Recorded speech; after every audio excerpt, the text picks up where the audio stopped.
Y nosotros ahora nos vamos a recorrer un poco el espectro político, el tema este de que estamos a poco más de un mes de las PASO y queremos conocer qué están analizando aquellos que se dedican a este métier tan difícil, ¿no? Y que pone en juego conocimientos y muchos años de desarrollo de estrategias para analizar. Estamos en línea con Carlos Germano, de Germano y Asociados. ¿Cómo le va, Carlos? Buen día, gracias por atendernos. Hola, ¿cómo le va? Buen día. ¿Qué dice usted? Bien, muy bien. Acá estamos consultando a ustedes, los que saben, qué es lo que podemos analizar a esta altura de los acontecimientos, ¿no? Cuando falta poco más de un mes para las PASO, ¿qué es lo que se está viendo, por ejemplo, en el ámbito de la provincia de Buenos Aires? ¿Cómo está el panorama a partir de las definiciones que ha habido en los últimos días de candidatos?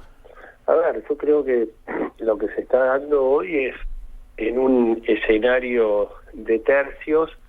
Tenemos dos tercios que van consolidando, que son el de Cambiemos y el del Frente Ciudadano o Unidad Ciudadana, que lleva como líder a la expresidenta Fernández de Kirchner, y un tercio más, digamos, donde tenemos a un país, la fuerza que lideran Sergio Massa y Margarita Stolbizer, digamos, tratando de poder llegar a ese 3/3 y quedar la provincia dividida electoralmente. O sea, hoy lo que estamos viendo, para que la audiencia pueda entenderlo con un poquito más de claridad, es un escenario similar al año 2015, con dos fuerzas en punta, digamos, en una paridad, que creo que esto se va a ir desarrollando durante la campaña, y una tercera fuerza que es la de Sergio Massa y Margarita Stolbizer tratando de instalarse en ese escenario, que fue un poco lo que pasó en el año 2015 en la elección provincial. Yo estaba haciendo, mientras usted nos hablaba, Carlos, hacía aquí un círculo, ¿no? Y marcaba los 3/3. Ahora hay 2/3 de esos tres que son un poquito más grandes, ¿no? Que el otro. Exactamente, están un poquito más consolidados. No doy números todavía porque estamos en pleno trabajo, no me gusta dar cifras que no estoy teniendo. Pero y después hay la variante del justicialismo en esta división por parte de Florencio Randazzo, que está, digamos, mucho más rezagado. Un Florencio Randazzo con muchas expectativas en la construcción mediática, pero cuando bajaba a la realidad, que es la construcción política y territorial, vimos que su cierre es un cierre, digamos, muy debilitado. O sea, y más en el justicialismo, donde las construcciones territoriales en general son más fuertes que cualquier otro partido político.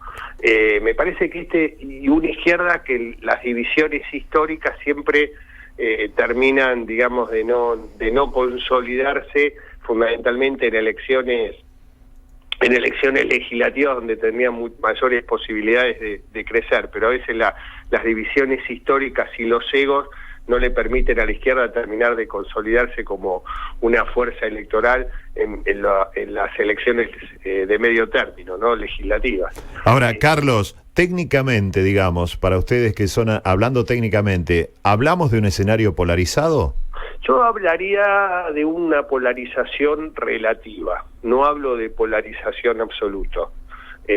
Una polarización relativa con un Sergio Massa con posibilidades de poder perforar esa polarización. Creo que hay que esperar cómo viene la campaña. Yo soy de los que creen que en la campaña también se juegan los errores o no errores que permiten, digamos, terminar de consolidar una fuerza política. Fíjese usted, por ejemplo, la presentación del Frente Unidad Ciudadana, que fue, digamos, muy desde el punto de vista estético, hasta con mucha gente, con un cambio absoluto en la presentación de Cristina Fernández de Kirchner, y la primera presentación pública de su primera candidata a diputada nacional, Fernanda Vallejos, se puso a hablar de política y generó un malestar en muchísimos, no solamente en los sectores de muchísimos sectores de la sociedad, sino en el propio Frente Ciudadano, cuando comparó a Vudú con Irigoyen, Perón y Eva Perón. Digo, se producen errores que después indudablemente tiene efectos políticos, y esos efectos políticos se pueden traducir en pérdida de votos. Por eso digo, la campaña también acomoda algunos temas, y yo creo que esto recién empieza. Creo que el día 14 de agosto claramente se inicia la campaña, y a partir de ahí le diría que en ese mes largo que van a tener desde para llegar a las PASO, me parece que se va a ir viendo si estos 3/3 son 3/3, si la polarización es más relativa o es más absoluta, aunque creo también, Daniel, que de alguna manera forma parte de lo que vino pasando en el 2015. No hay que olvidarse que tenemos un presidente en el que por primera vez llegó por el instituto del balotaje. En la Argentina nunca se había dado el balotaje. O sea, yo creo que se terminaron mayorías absolutas. El 54 de Cristina Fernández de Kirchner, o el 52 de Alfonsín, o el 50 de Carlos Menem, me parece que quedaron en el pasado. Hoy la Argentina está mucho más segmentada, digamos, con primeras minorías, no con mayorías absolutas, y creo que esto es lo que sigue reflejándose en este escenario electoral 2017. Yo creo que va a ser muy difícil volver a esos escenarios de mayorías absolutas. Tiene más que ver a la Argentina hoy con lo que pasa en el resto de Latinoamérica, que casi todos los presidentes llegan por balotaje o por segunda vuelta, o lo que puede pasar también en países de Europa, donde las grandes mayorías desaparecieron de los escenarios electorales. Estamos hablando con Carlos Germano, de Carlos Germano y Asociados. Carlos, hablamos de estrategias. ¿Cuáles son las estrategias que usted ve que están tomando, por ejemplo, estos dos principales puntos de esta polarización relativa, como dice usted? Mire, yo lo que estoy viendo, Daniel, es un poco cuál va a ser, qué es lo que se va a votar en el año 2017. Así como en el 2013 lo que se votó fue el no a la RR de la presidenta Kirchner. Sí. En el 2015 creo que de alguna manera lo que se impuso era la necesidad de una oxigenación y un cambio muy profundo. Eso quedó muy instalado. En el 2017, digamos, está en pugna dos escenarios electorales. El escenario electoral del oficialismo, que creo que lo planteó con la presentación de sus candidatos. Es el pasado contra el futuro, es lo viejo contra lo nuevo, es digamos, la lucha contra las mafias, es estar profundizando un cambio que lleva un tiempo, después de muchísimos años en la provincia de Buenos Aires, de estar gobernado por el mismo signo político, 28 en este caso por el Partido Justicialista. Y la oposición, tanto en el Frente Unidad Ciudadana como un país, tratando que la agenda electoral sea la economía, que sea la inflación, que sea que el dinero no alcanza, el temor a ser despedido, la posibilidad de que los sectores medios tengan capacidad de ahorro y no lo puedan hacer. En definitiva, el deterioro de la calidad de vida y el hecho de la caída del consumo. Me parece que en esos intereses en pugnas están, digamos, qué es lo que va a votarse en el 2017. Si el Frente Cambiemos logra que se vote el pasado contra el presente, el apoyo en la lucha, como plantean ellos, contra las mafias y demás, me parece que ahí Cambiemos logra tener, digamos, un resultado electoral mucho más importante. Si es la economía la que se impone, digamos, el deterioro de calidad de vida, yo le diría que ahí el oficialismo podría empezar a tener problemas y la oposición ocuparía un lugar mucho más importante en el escenario electoral. Me parece que esto es lo que está en juego hoy, Daniel. Lo que no se definió todavía es qué es lo que se va a votar, cuál es la agenda electoral de los argentinos en el voto. Y creo que en ese escenario todavía creo que el oficialismo tiene un aire, porque casi el 50% de los argentinos manifiestan críticas hacia la política económica, pero fundamentalmente lo que dicen: a este gobierno hay que darle tiempo.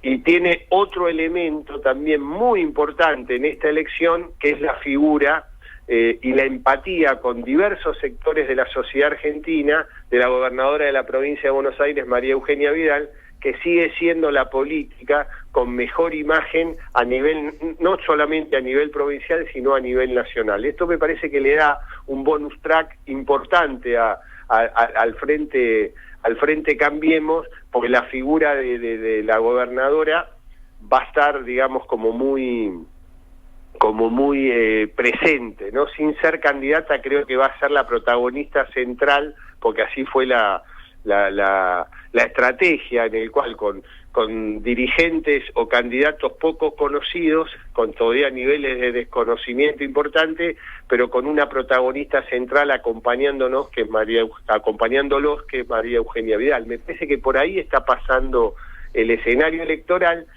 y sin querer ser larguero le doy el último dato. La otra diferencia que uno ve con respecto al triunfo electoral de María Eugenia Vidal en el 2015 es que en ese momento las tres ciudades grandes, estoy hablando de La Plata, Mar del Plata y Bahía Blanca, digamos, jugaron como un tractor de votos muy importantes ante las dificultades que sigue teniendo Cambiemos en la tercera sección electoral, es decir, en el conurbano sur, donde el justicialismo o el peronismo en su variante, en este caso el Frente Ciudadano, sigue y está muy fuerte. Y ahí hay muchos votos, ¿eh? Ahí hay muchos votos, pero La Plata, Mar del Plata y Bahía Blanca le aportaban votos muy importantes. Hoy tanto La Plata como Mar del Plata están muy cuestionadas los ejecutivos locales. Tanto la figura de Garro como la figura de Arroyo están muy castigadas, muy desprestigiadas en lo personal y en la gestión.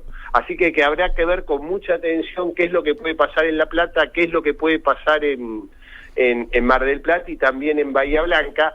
En menor medida, el intendente no está tan castigado por la ciudadanía, al menos en los sondeos, como la figura del intendente Garro o la figura del intendente Arroyo, pero eso indudablemente le da un marco de incertidumbre a esta elección, en el cual yo le planteaba con 2/3 bastante consolidado y 1/3 que está tratando de acercarse. Le diría que esta es la foto hoy, todavía faltando días para el inicio de campaña, de lo que nos estamos encontrando en la antesala de las internas abiertas y simultáneas. Carlos, como siempre, es muy claro y lo vamos a volver a consultar y lo esperamos en los desayunos de La Tecla el próximo 12 de julio aquí por La Plata para seguirlo escuchando. Le agradecemos que nos haya atendido. No, muchísimas gracias, Daniel, y ahí estaremos. El miércoles 12 estaremos en una bellísima ciudad como es La Plata y ahí nos veremos. Muchísimas gracias, que tengan buen día. Gracias a usted. Carlos Germano, de Germano y Asociados, hablando con nosotros, y estará el miércoles 12 de julio en los desayunos, ¿no? Los clásicos desayunos de trabajo de CNA Multimedios y Revista La Tecla, con el título de El escenario electoral a un mes de las PASO. Pero no va a estar solo, va a estar el secretario de Comunicación bonaerense Federico Suárez, los consultores políticos Ricardo Rubié, Raúl Aragón, Julio Burman, la presentación a cargo del doctor Mario Baudry, esto en el Hotel Corregidor de La Plata el próximo miércoles 12 de